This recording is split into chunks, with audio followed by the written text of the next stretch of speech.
on these comparing graphs in Deltamath. I just wanted to do a few with you because they can be a little bit tricky if you're not paying attention. So here's our first problem. Answer the questions below based on the graph of the quadratic function f of x and the table of the selected values of the quadratic function g of x. So our graph is f of x, and it shows us there, and this is g of x. So, you got a parabola, it's quadratic, it has x-intercepts, zeros, there's two answers there.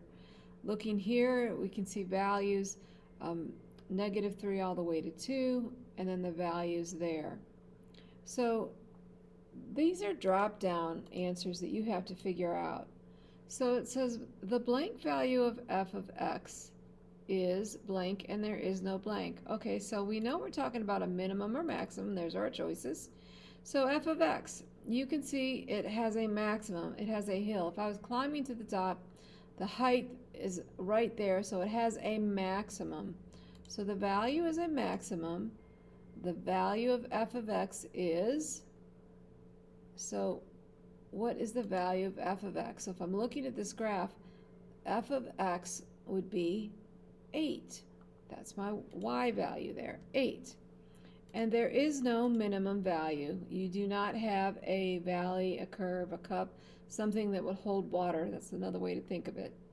So now the blank value of g of x is blank, and there is no blank value.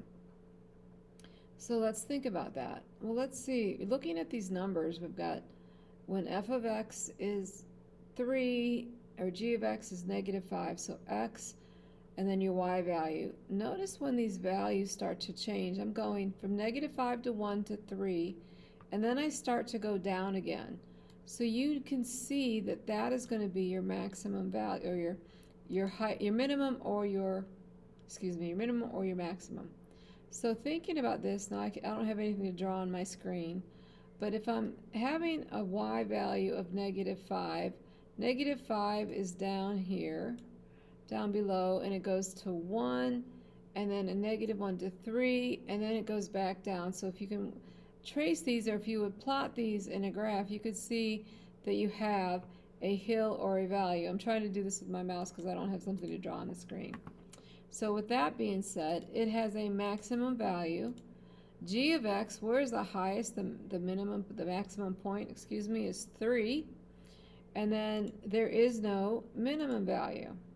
So therefore, f of x has a greater or smaller minimum or maximum than g of x. Well, if my maximum is 8 for f of x, and g of x is 3, so it has a greater maximum than g of x. So that what's this saying is this vertex of 8 is higher or greater than this vertex of 3. And then you submit your answer. All right, so just a lot of drop-down menus, and you really have to think and talk about this. Now, if it helps you to graph, we've learned how to graph a table. You can do that and see the graphs instead of the table. But let's do a new problem. So the answer to the questions below based on the graph of the linear function f of x and a table of selected values of the linear function g of x. So again, I've got a graph of f of x, and then I've got a table of g of x.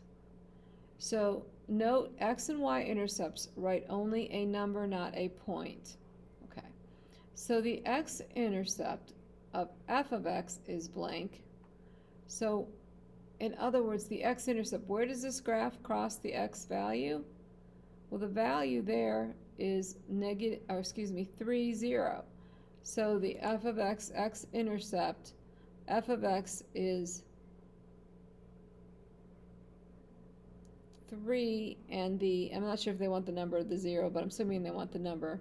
So 3, and the x-intercept of g of x, so where is y0 would be -1.